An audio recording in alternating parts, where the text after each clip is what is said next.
குடிமக்களாக தனித்தனியாக பிரிஞ்சு வாழ ஆரம்பிக்கும் போது அவங்களுக்குள்ள சில நாயகர்கள் தோன்றினாங்க. அவங்க வாழ்க்கையில் ஏதாவது ஒரு பிரச்சனை வரும்போது அவங்கள காப்பாற்றுவதற்கு யாராவது ஒருத்தர் அவங்களுக்குள்ளேயே இருந்து அவங்களுக்கு ஏதாவது ஒரு உதவி செஞ்சுருப்பாங்க. அப்படி நாயகர்களாக இருந்தவங்கள அந்த மக்கள் தெய்வங்களாக வழிபட ஆரம்பித்தாங்க. அந்த தெய்வங்களுக்கு கோவில் கட்டி வழிபட ஆரம்பித்தாங்க. அப்படி நம்ம தமிழ்நாட்டில் சிறப்பு பெற்ற ஒரு தெய்வம் யாருன்னா முருகர். குன்றிருக்கும் இடமெல்லாம் குமரனுக்கு கோவில் கட்டி நம்ம வழிபட்டு இருக்கோம். நாடாண்ட மன்னர்கள் இந்த மக்களுடைய மனசை குளிர்விக்கிறதுக்காக நிறைய கோயில்களை கட்டினாங்க.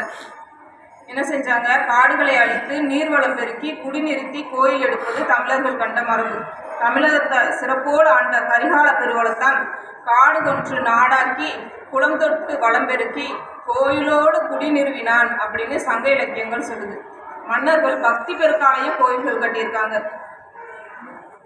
மாமல்லபுரத்தில் அந்த அரசன் இருந்துட்டு பரமனை பூஜிக்க வேணும் அப்படின்ற அபாவனால இந்த கோயிலை தோற்றுவித்தான் அப்படின்னு கல்வெட்டில் இருக்கு. மக்களுடைய தேவைகளை பூர்த்தி வந்துட்டு 5ஆம் நூற்றாண்டை சேர்ந்தது. நமக்கெல்லாம் தெரியும் பல்லவர்களுடைய காலம் 7ஆம் நூற்றாண்டுலேருந்து 10ஆம் நூற்றாண்டு வரைக்கும், ஆனால் 9ஆம் நூற்றாண்டு வரைக்கும். ஆனால் இந்த குடைவரையில் பிள்ளையார்பட்டியில் இருக்கிற இந்த கல்வெட்டு இருந்துட்டு 5ஆம் நூற்றாண்டு சேர்ந்தது. வட்டெழுத்து, அதாவது தமிழர்கள் பாண்டியர்களுடைய பழங்கால வட்டெழுத்துல இருக்குன்னு இப்போ அதை வந்துட்டு ஆராய்ச்சி பண்ணி கண்டுபிடிச்சிருக்காங்க. அப்போது அந்த குடைவரை கோவில் தான் வந்துட்டு தமிழகத்திலே ரொம்ப பழமையான குடைவரை கோயில். அதை கட்டினது பல்லவர்கள் கிடையாது, பாண்டியர்கள். மதுரை காஞ்சியிலையும் குன்று குயின்றன்ன அந்தனர் பள்ளியும் அப்படின்ற வரிகள் இருக்குது. குயிலுதல் அப்படின்னா குடைதல்னு பேர். அப்போ சங்க இலக்கியமான மதுரை காஞ்சியிலேயே இருக்குது அப்படின்னா பல்லவர் காலத்துக்கு முன்னாடியே குடைவரை கோயில்கள் தமிழ்நாட்டில் இருந்ததற்கான சான்று இது. இப்போ முதல்ல பிள்ளையார்பட்டியில் இருந்தது ஒரு சிவன் கோவில். அந்த சிவன் கோவிலை கட்டினது பாண்டியர்கள். அதுக்கப்புறம் தான் பல்லவர்கள் ஒரு படையெடுத்து போகிறாங்க. அதில் வெற்றி பெற்றதும் பரஞ்சோதி அப்படிங்கிற அந்த ஒருத்தர் வந்து அங்கே பிள்ளையார் சிலையை வச்சு பிள்ளையார் வழிபட ஆரம்பிக்கிறாங்க. அதுக்கப்புறம் தான் அது பிள்ளையார் கோயிலாக மாறுது. அப்புறம் ஆனைமலை குடைவரை கோயில்கள். இந்த ஆனைமலை அப்படிங்கிறது மதுரைக்கு பக்கத்தில் இருக்குது. இங்கே ஆனைமலையில் 2 குடைவரை கோயில் இருக்குது. ஒன்று நரசிங்க பெருமாள் கோயில், மற்றொன்று லாடன் கோயில் எனப்படும் முருகன் கோயில். நரசிங்க பெருமாள் கோயில் கிபி 770 ஜடில பராந்தக நெடுஞ்சடையன் அப்படிங்கிற அரசரோட அமைச்சர் ஒருத்தர் இருக்காரு, மாறன் காரின். அவர் தான் கட்டியிருக்காரு. முருகன் கோயில் பராந்தக மாறன் சடையன் அப்படிங்கிற ஒரு அரசர் கட்டியிருக்காரு. இந்த கோவில் முருகர் கோயிலில் இறைவனுக்கு அருகே பாண்டிய மன்னன் அவரை மண்டிட்டு வணங்குறது மாதிரி சிற்பங்கள் செதுக்கப்பட்டிருக்கு. திருப்பரங்குன்றம் குடைவரை கோயில். முருகனோட 6 படை வீடுகளில் ஒன்றா இருக்கிறது திருப்பரங்குன்றம்.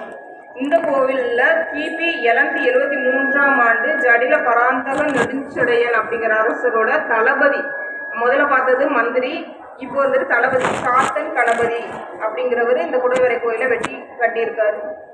அப்புறம் திருச்சி குடைவரை கோயிலையும் சொக்கம்பட்டியில் இருக்க குடைவரை கோயிலும் 2 கருவறை அமைப்பு உள்ளன.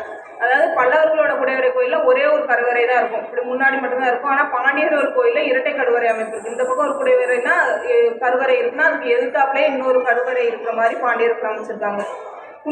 குன்றக்குடி குடைவரை சிற்பங்கள். குன்றக்குடிக்கு அருகே உள்ள குன்றக்குடியில் அமைந்துள்ள குடைவரையில் கருடாந்திய விஷ்ணு என்கிற நடராஜர், ஹரிஹரர், துர்க்கை மற்றும் துவாரபாலகர்கள் புடைப்பு சிற்பங்களாக அமைஞ்சிருக்கு. திருமாலோட கையில் ஒரு கண் இருக்கிற மாதிரி அந்த கோவிலில் காட்டப்பட்டிருக்கான். அதாவது திருமால் சிவபெருமான 1008 தாமரை மலர்களால் அர்ச்சிக்கும் போது ஒரு தாமரை மலர் கிடைக்கல, காணாமல் போச்சு. அது சிவன் வந்துட்டு எடுத்து ஒழிச்சு வச்சிட்டாரோ என்னமோ. அப்போ இவர் தன்னுடைய ஒரு கண்ணை பிடுங்கி இது 1008வது தாமரைக்கு இந்த கண்ணை வச்சுக்கோ அப்படின்னு சொல்லி திருமால் கொடுக்குறதா ஒரு புராண கதை இருக்குது. அந்த புராண கதையை விளக்குற மாதிரி இந்த கோவிலில் அந்த திருமால் கையில் கண்ணு வச்சிருக்கிற மாதிரி ஒரு சிற்பம் இருக்கு. திருச்சி கீழ்குடைவரை சிற்பங்கள். இதுவும் பாண்டியர்களோட காலத்தில் கட்டப்பட்ட குடைவரை கோயில் தான். இங்கே இருந்துட்டு லிங்கம் வைக்கிறதுக்கான பள்ளம் மட்டும்தான் இருக்குது. ஆனால் அதில் வந்துட்டு சிவபெருமானோட லிங்கம் வைக்கப்படல. ஆனால் திருமால் வந்துட்டு நின்ற கோலத்தில் இருக்கிற மாதிரி செலுத்தியிருக்காங்க. சொக்கம்பட்டி குடைவரை கோயில் திருநெல்வேலி மாவட்டம் சொக்கம்பட்டிக்கு அருகில் இருக்க பேச்சிப்பாறை அப்படின்ற ஊரில் அமைஞ்சிருக்கு. இங்கேயும் அதே 2 கருவறை அமைப்பு தான். இதில் சிவன் கருவறையில் சிலைகள் இல்லை, திருமால் கருவறையில் சிற்பம் செதுக்குவதற்கான கல் மட்டும்தான் இருக்குது, சிற்பம் வைக்கல. எதனால் வைக்கலன்னு நமக்கு தெரியல. ஒற்றைக்கல் ரத சிற்பங்கள் கழுகுமலை. நம்ம ஏற்கனவே சொன்ன மாதிரி பல்லவர் படைத்த ஒற்றைக்கல் ரதங்களை போல பாண்டியர்களால் செதுக்கப்பட்ட ஒரே ஒற்றைக்கல் ரதம் தென்காசி மாவட்டம் நம்ம கோவில்பட்டிக்கு அருகில் இருக்கிற கழுகுமலையில் இருக்கிற வெட்டுவான் கோவில். அந்த கோவில் வந்துட்டு தென்னகத்து எல்லோரா அப்படின்னு சொல்லி அழைக்கப்படுது. மலையோட ஒரு பகுதியை தனியாக வெட்டி எடுத்து அந்த பகுதியில் மேலேருந்து கீழே வரைக்கும் அப்படியே சிற்பங்கள் செதுக்கிட்டே போயிருக்காங்க. இந்த விமான கிரீவத்தின் 4 மூலையிலையும் நந்திகள் செதுக்கப்பட்டிருக்கு. கிரீவக்கோட்டத்தோட கிழக்குல உமா சகித மூர்த்தியும், தெற்குல தட்சிணாமூர்த்தியும், மேற்குல நரசிம்மரும், வடக்கு பிரம்மாவும் செதுக்கப்பட்டிருக்காங்க. கீழே உள்ள தளத்துல மேற்கே தட்சிணாமூர்த்தியும், தெற்கே திருமாலும், வடக்கே ரிஷபகரணரும் செதுக்கப்பட்டிருக்காங்க. இங்கே உள்ள சிற்பங்கள் ரொம்ப சிற்பங்கள் இல்லை அப்படின்னாலும் அது ரொம்ப ரொம்ப அழகு வாய்ந்த சிற்பங்களாக இருக்குது. இந்த மாதிரி சிற்பங்கள் தமிழ்நாட்டில் வேறு எங்கேயுமே பார்க்க முடியாது அப்படின்ற மாதிரி இருக்குது. இன்னும் திருமயம், திருக்கோகர்ணம், குன்றக்குடி, மலையடிப்பட்டி, குன்னாண்டார் கோவில், குடுமியாமலை, கழுகுமலை, திருப்பரங்குன்றம், ஆனைமலை, திருமால்புரம் அப்படின்னு நிறைய ஊர்களில் பாண்டியர்களோட இந்த குகை கோயில்கள்லாம் பார்க்க முடியுது. நம்ம சங்கரன் கோயிலுக்கு பக்கத்துலேயே எங்கெங்கெல்லாம் இந்த குகை கோயில்கள் இருக்குது அப்படின்னா ஆனையூர், வீரசிகாமணிபுரம், அப்புறம் திருவேங்கடம் பக்கத்தில் செவல்பட்டி அப்படின்னு ஒரு ஊர் இருக்குது, அங்கே இருக்குது. நம்ம ஊரை சுற்றியே இருக்கிற நிறைய சின்ன சின்ன குன்றுகள்லேயும் பாண்டியர்களுடைய குடைவரைகள் இருக்குது. மேடம்லாம் நிறைய அந்த குடைவரை கோயில்களுக்கெல்லாம் போய் பார்த்துட்டு வந்துட்டாங்க. எல்லா இடத்துலையும் பாண்டியர்கள், முற்கால பாண்டியர்கள் கட்டியிருக்காங்க.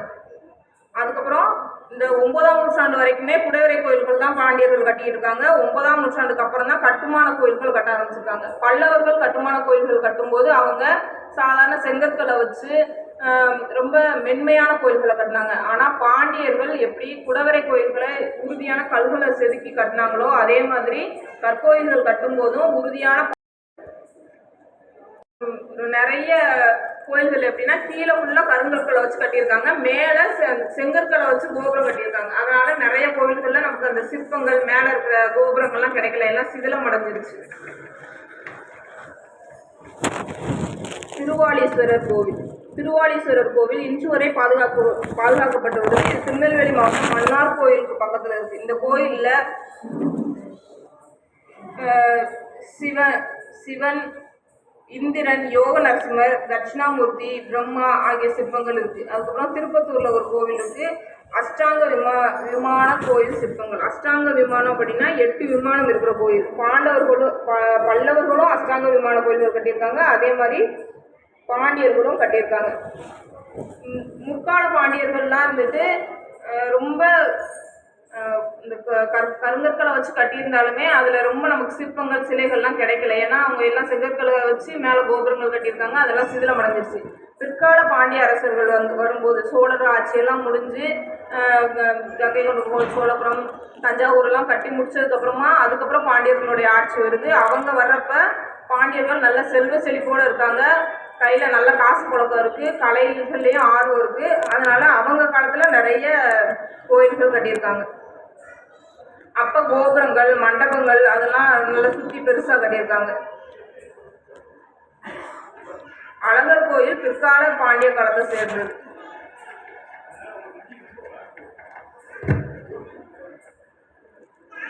இப்போ நம்ம சங்கரன் கோயிலில் எடுத்துக்கிட்டோன்னா நம்ம அந்த முதல்ல நுழையிறப்ப கோபுரத்துக்கு நேராக அப்படி பார்த்தோம் அப்படின்னா அங்கே வந்துட்டு ஒரு பெண் குழந்தை பெற்ற சிற்பம் இருக்கும். ஒரு பெண்ணு கர்ப்பமாக இருக்கிற பெண்ணு, அவங்கள 2 பேர் தாங்கி பிடிச்சிருக்காங்க. அவங்க கிட்ட இருந்து ஒரு குழந்தையே ஒருத்தங்க எடுக்கிற மாதிரியான சிற்பம் இருக்குது.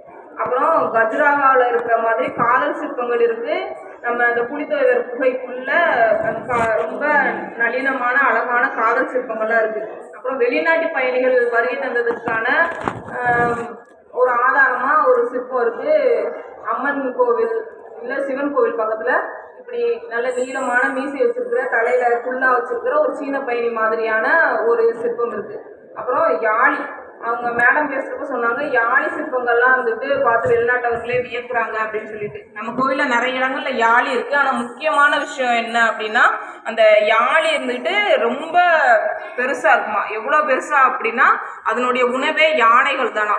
யானைகளை தான் யாழிகள் சாப்பிடுமா. அப்போ யானையை அந்த யாழி தன்னுடைய வாயில் எடுத்து சாப்பிட்ற மாதிரியான சிற்பம் நம்ம சங்கரன் கோவிலில் இருக்குது.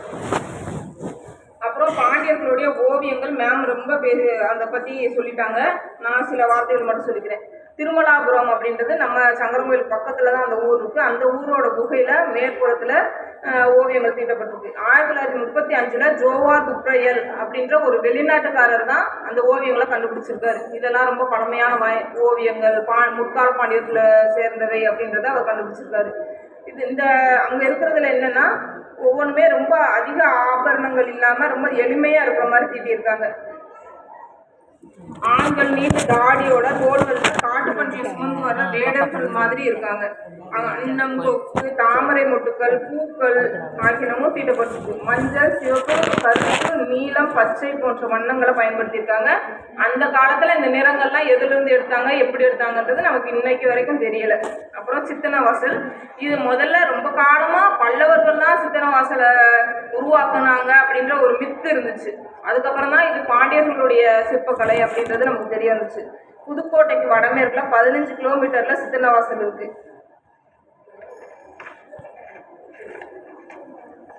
இந்த குடைவரையில நடுமண்டபத்துல மேல் விதானத்துல தீட்டப்பட்டதுல தாமரை தடாகம் இயற்கை சூழலை சித்தரிப்பதா இருக்கு. அரும்பு முதல் மலர் வரைக்கும் ஒரு செடியில ஒரு அரும்பு, ஒரு சின்ன மொட்டு மாதிரி வரும் இல்லையா, அதுல இருந்து ஒரு மலரா அது பிரிகிற வரைக்கும் உள்ள வெவ்வேறு நிலைகள், 7 நிலைகள் இருக்குன்னு சொல்லுவாங்க. அந்த 7 நிலைகளையும் அங்க ஓவியமா தீட்டி வச்சிருக்காங்க.